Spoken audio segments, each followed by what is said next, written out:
Eu saúdo todos os que nos assistem com a paz do Senhor Jesus. Nós somos a Igreja Cristã Maranata.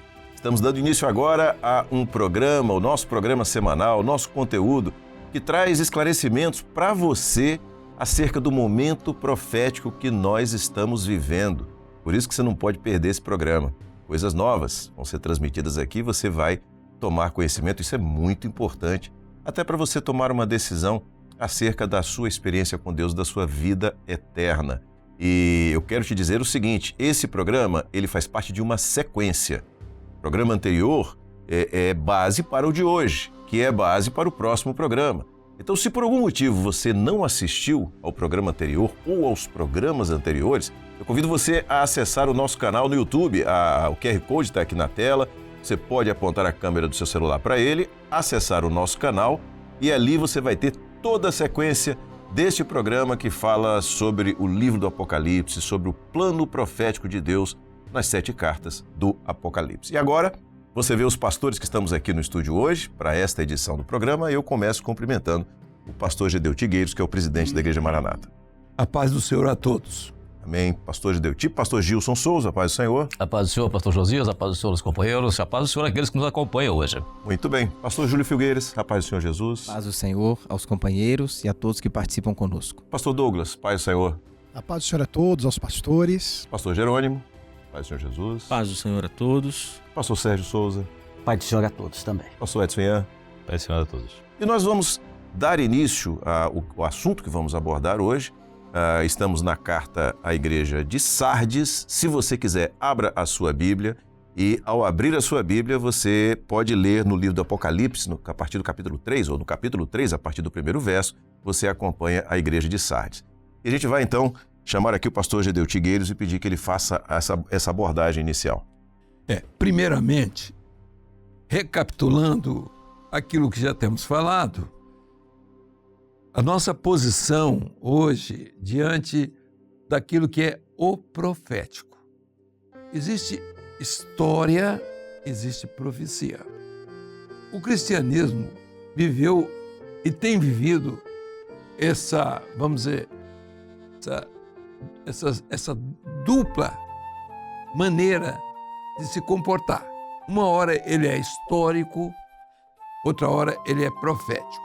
Na verdade, os desvios do cristianismo se deram por causa da falta do profético. E o que a Bíblia diz, a palavra do Senhor diz assim, que quando você tira o profeta, quando você exclui a profecia, você perde o rumo. Por quê? Porque o profético vem de cima. O histórico é o conhecido, é aquilo que você conhece. Não tem nenhuma novidade.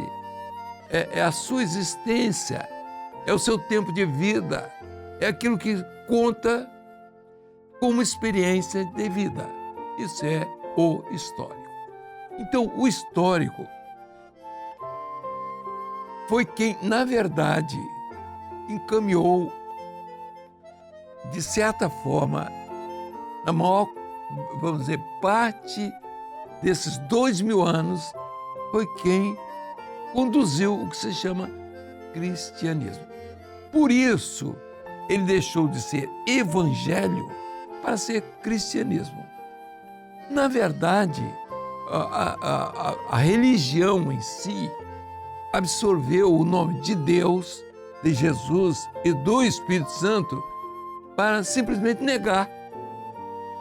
Para dizer que, quer dizer, ela trouxe outras coisas, outros elementos que considerou de mais importância. Então, a religião em si, com o nome de cristianismo, ficou só com a sigla, cristianismo. Esse é o problema. E as pessoas gostam do cristianismo, porque não querem ter outra religião. Então, a religião, o cristianismo, é uma coisa que vem de origem, né, de família, de sentimentos, de uma história bonita. Ninguém vai falar dos erros desse cristianismo simplesmente porque, humanamente, é o direito do homem, é o erro. E o fato dele esquecer o profético e entrar para o lado histórico, aí começaram os grandes erros. Por quê? Porque o histórico está muito ligado à política. Quando você fala política, você não está falando contra políticos, você não está falando contra os sistemas. Política é uma forma que a pessoa tem de administrar a sua própria vida. E quando ele pega seus sentimentos, sua religião, coloca à disposição da política, ele perdeu aquilo que é o profético. Ele vai viver de uma história. E nisso aí, nós temos que, quando falamos aqui, e devemos falar hoje a respeito de grupos, vamos dizer, cristãos, de certa forma, nós temos que dizer que a igreja romana, ela errou todas as vezes que ela entrou para o lado político. E isso errou, é natural. Pode ver a história da igreja, quando ela entra para o lado político, é a pior coisa que você pode imaginar. É de perseguição, é de morte, é entendeu? De opressão, usando o nome de Jesus, de Deus.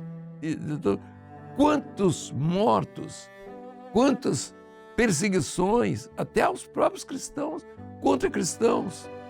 E você não pega só isso, você vai ver que a igreja, historicamente, ela entra em situações, por exemplo, as cruzadas.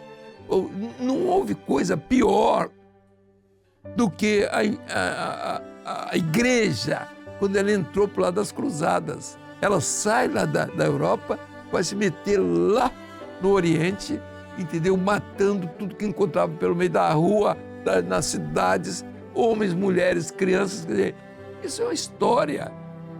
É bela essa história, é péssima. Agora, o lado profético ficou esquecido. Então, você vai atrás de quê? Não, vamos liberar Jerusalém. Era Jerusalém que precisava ser libertada? Ou é o homem que precisa de libertação? Então, o foco é político, às vezes. E esse foco político, ele não é ideal para um reino que não está disputando política. Jesus, o meu reino não é deste mundo. Quando dizemos isso, nós não estamos dizendo que você não deve votar, que política não presta, que política não gosta, você não gosta de política. Isso é outra coisa. Tem políticos bons, políticos ruins, tudo. Isso é o nosso povo, é a nossa gente, é aquilo que você escolheu. Então não tem reclamação, não precisamos reclamar. Então, somos participantes desse mundo, somos responsáveis pelos erros, por isso somos responsáveis.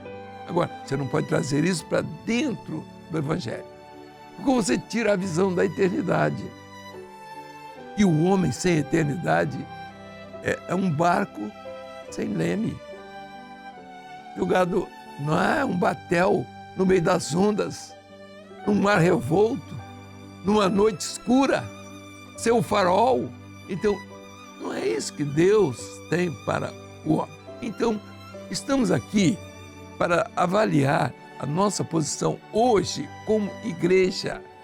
E se essa igreja da qual fazemos parte, ela está dentro do contexto daquilo que se chama avivamento.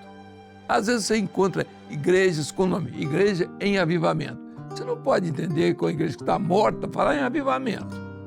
Se ela não tem o sangue, se ela não tem a palavra viva, se ela não tem corpo, ela não tem avivamento de nada. É gente fazendo animação. Isso aí também não é uma crítica, mas é uma realidade. E as pessoas que estão nos ouvindo são capazes de entender o que eu estou dizendo, né? De discernir o que eu estou dizendo. Estou fazendo uma denúncia? Não. Isso é o vulgar. Essa é a nossa experiência diária. Muito bem. Vou parar aqui nesse aspecto. Eu vou começar o outro. Nós somos o resultado, a igreja, aquilo que estamos pregando, somos o resultado deste avivamento. Sardes, tanto para o período de Lutero, que teve grandes dificuldades, né, quando trouxe a reforma religiosa, embora que ele não fosse nenhum líder para se explicar, para viver como um trunfo, não. Ele teve suas falhas, suas dificuldades, que seja, mas ele trouxe aquilo que estava na Bíblia, que eram as bases do cristianismo, que tinham sido esquecidos. Por quê? Aí eu vou voltar. Porque o cristianismo deixou de ser profético e passou a ser histórico. Então, como histórico, ele tinha que se adaptar ao mundo. E ele pega o mundo e coloca dentro dele para governar o próprio mundo. E isso foi o grande erro. Então, quando você fala em cristianismo, você está falando no nosso cristianismo. Então, isso que deu e que, em determinado momento, quando surgiu a reforma religiosa, o que aconteceu da reforma? Qual era a situação do cristianismo? O cristianismo estava envolvido com o mundo político. Era um mundo histórico. Aí você pergunta, errado ou certo? Quando o Império Romano colocou, quer dizer, à disposição da igreja, não é? O Ocidente, era tudo que a igreja queria. Ela passa a ser dona dos feudos, ela passa a ser... Então, houve, na verdade, quer dizer, ela não tinha outra saída. E qual foi o problema? Foi que o lado político. Mas para manter o lado político, e vou dizer uma coisa aqui para todo mundo que não é segredo, sem filosofia não existe política. E ela, então, se valeu de filosofia, ela larga a filosofia platônica de Agostinho, que ficou lá em 400 e tanto, e pega a de Tomás de Aquino, né? A filosofia tomística, que era de Aristóteles. E ela prossegue sem o profético. Quer dizer, ela acha a religião em si, a igreja em si, que não é aquilo que nós cremos, e muitos também que estão nos ouvindo, ela partiu para o outro lado. O mundo passou a ser o alvo, o objetivo. Inclusive, alguns chamados patristas até entendiam que o milênio seria depois dos 400 e poucos anos até o período medieval, 1000 anos. Então, que não precisava Jesus vir, não precisava haver ressurreição, não precisava haver arrebatamento. Por quê? O céu ia ser aqui. A eternidade ia ser aqui. São os 1000 anos, quer dizer, os 1000 anos, o milênio seria aqui. Então, a partir daquela... E foi um erro fatal. Por quê? Porque o milênio ele nunca esteve sob o governo humano. Porque o milênio não é histórico, o milênio é profético. Glória a Deus. Então, ela confundiu o histórico com o profético. Esse é um grande problema, que não é só da igreja romana, mas da igreja tradicional, do protestantismo, foi a mesma coisa. Não houve muita diferença do protestantismo, nem houve. Então, nós não estamos aqui para falar mal ou acusar, ou dizer qualquer coisa, mas a história está mostrando tudo isso. Então, são fatos que não precisam de argumentos. Não, os fatos falam com clareza. E quando você quer conhecer, e você vai estudar. E se você botar o seu joelho agora onde você está... Amém. Glória a Deus. E dizer assim, Senhor, eu quero saber dessa verdade. Você não vai ser enganado nunca. Amém. E isso aí nós temos tido o cuidado de trazer para os nossos ouvintes, para os nossos irmãos, alguma realidade que pode ter se passado desapercebida, o que é natural. é natural do homem. O homem valoriza a história. E é isso aí, é o seu tempo de vida que é contado aqui. Mas vamos lá. Sardes, para nós, é a mesma igreja que luta para sair dos escombros. Porque o cristianismo hoje virou escombro. Não tem mais uma mensagem. Onde está a mensagem do cristianismo? É discutir lá nos Estados Unidos quem é a favor da carne, quem é contra. É isso. Isso é cristianismo? Quem vai ficar naquela igreja ou quem vai ser a favor agora do casamento, que não é casamento, ou seja lá o que for, que também não nos interessa. Então, veja aqui, uma igreja que está preocupada, que se divide, um grupo de 400 igrejas vai embora, porque está de acordo com a libertinagem, está de acordo com aquilo que o mundo está oferecendo, é porque ela não tem mais nada para oferecer. Ela está aceitando o que o mundo está oferecendo. E nisso aí é o comodismo, a religião do comodismo. E a história, toda vez que você vai para o lado histórico, é o homem. A carne sempre ganha. Ela vai ganhar a vida inteira. E a nossa grande preocupação é dizer o seguinte, meu amigo, olha aqui, não vivemos na carne, mas vivemos no Espírito. Nós não estamos pensando nessa vida somente, precisamos viver essa vida, ela é querida, nós amamos essa vida, ninguém quer morrer, mas acontece que nós temos que saber o amanhã. Há um hino que diz assim, o amanhã não sei se vem, é isso mesmo, o amanhã não sei se vem. Pode ser para mim e para tantos que estamos ouvindo. Não é? Então, o que você tem guardado? O que você tem separado? Então, o tesouro, é aí, Jesus fala, o tesouro que foi descoberto no campo. Né?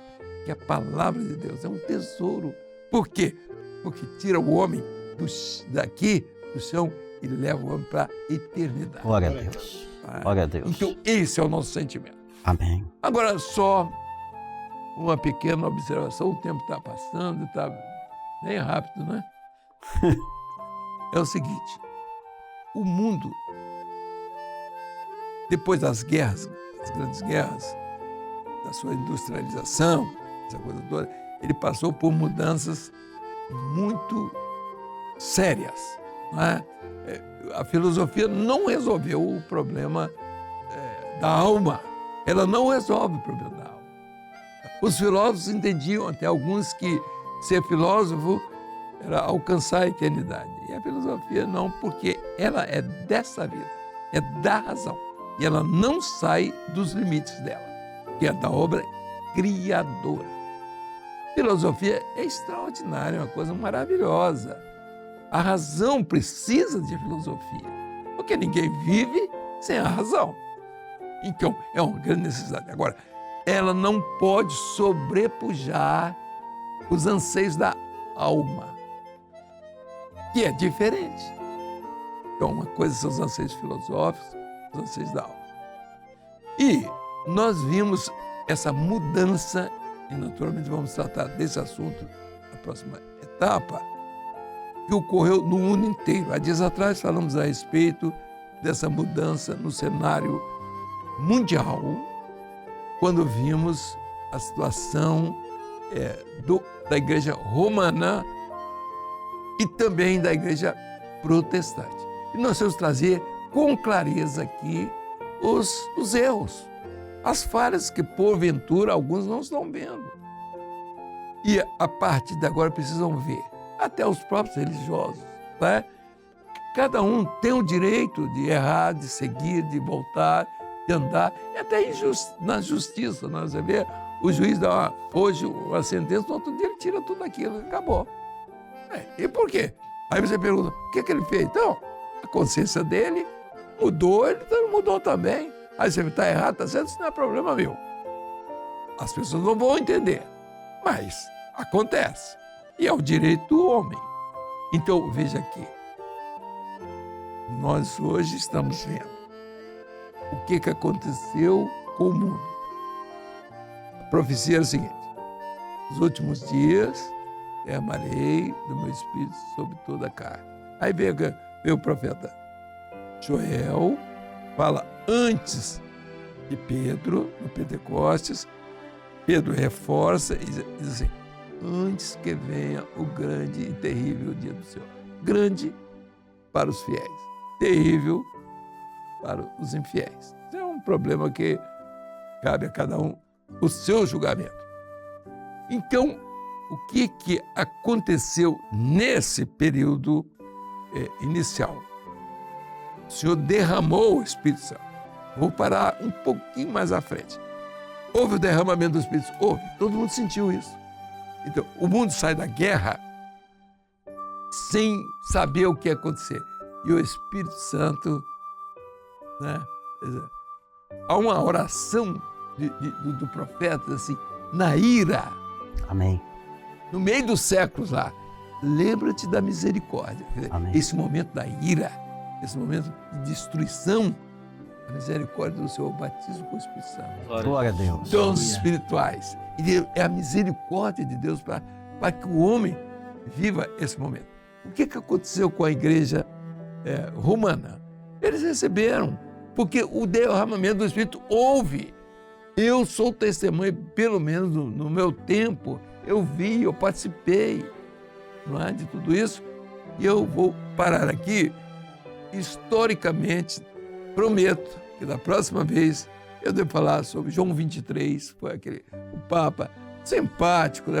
Um homem, todos imaginavam que ia ser uma mudança na igreja e que houve derramamento do Espírito Santo, houve batismo com o Espírito Santo dentro do Vaticano, entendeu? E aí você vai dizer, e por que desviou? E isso acabou. E houve também, na tradição, no grupo chamado protestante, evangélico, a mesma coisa, derramamento do Espírito. O que eles fizeram? É o que nós estamos vendo aí.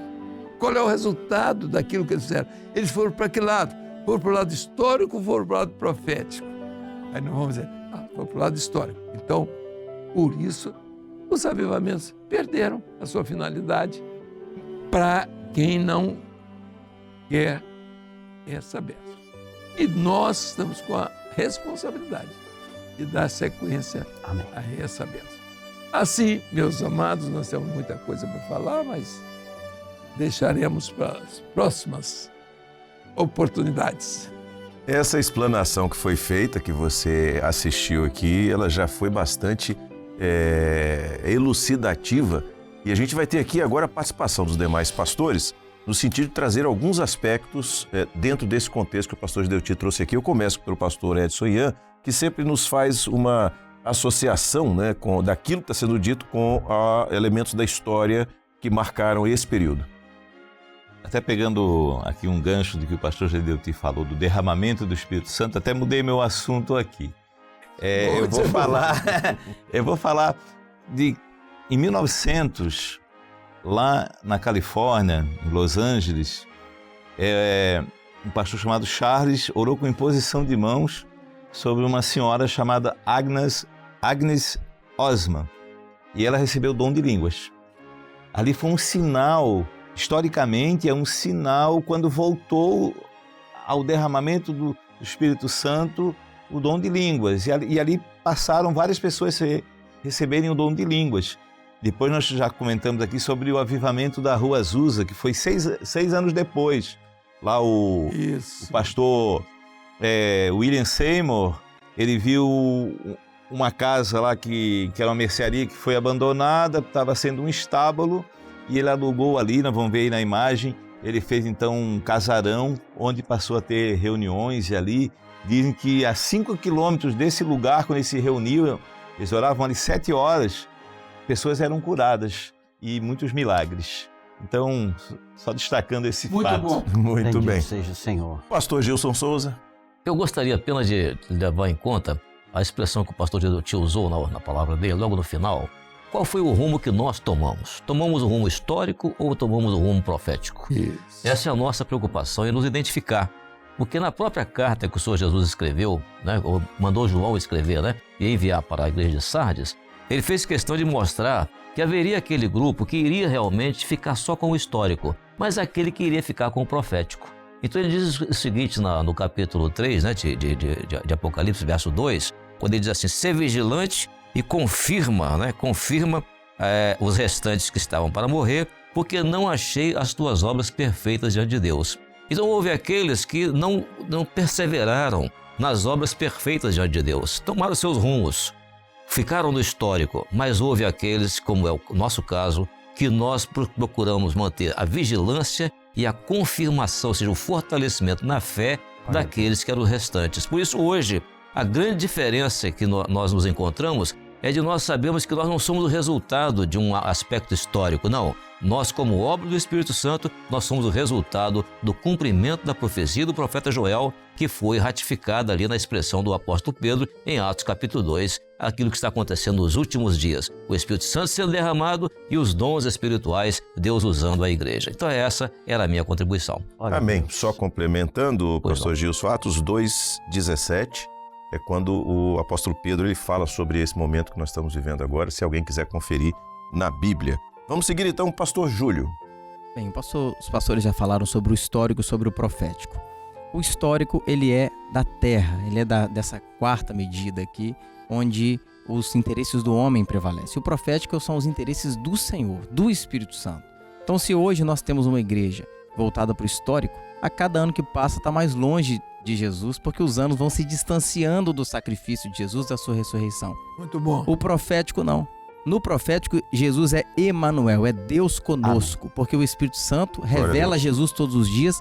Jesus está vivo no meio da igreja e a igreja está aguardando ansiosamente a volta de Jesus. Amém. Pastor Douglas Spangero.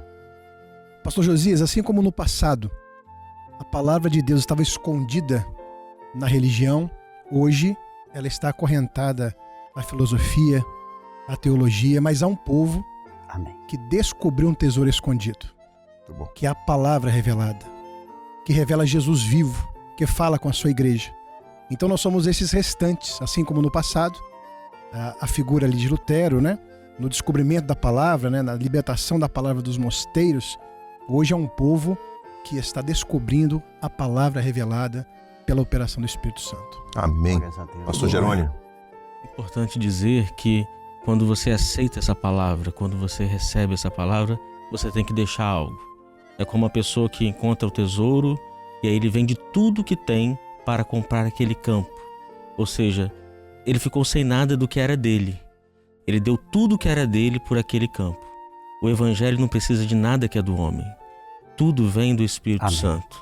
Nós temos que deixar tudo aquilo que é nosso para viver tudo aquilo que é de Deus. Toda a riqueza está dentro do tesouro, né? Que é um mistério, né? Que é o mistério. Glória a Deus. Pastor Sérgio Souza. Até porque a alma do homem tem sede, é sedenta.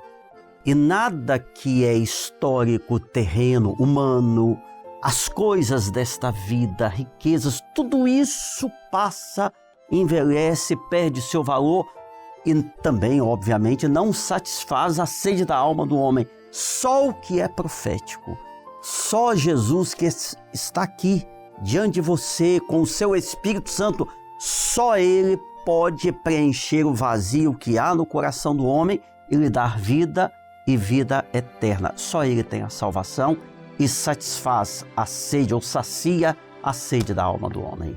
Amém. Olha, nós não podemos encerrar essa reunião hoje aqui sem fazer um clamor pelas vidas que estão nos ouvindo, para que elas sejam batizadas com o Espírito Santo. Glória a Deus. Aceita Jesus e nós vamos orar por você, por sua vida agora. Amém. Glória a Deus. Senhor Deus, nós oramos agora, clamando pelo sangue de Jesus, aquele que está participando, que o teu Espírito Santo seja derramado. Batiza com o Espírito Santo e com fogo, marcando esses corações. Nós oramos em nome de Jesus. Amém, Senhor. Deus abençoe. A paz do Senhor. Amém.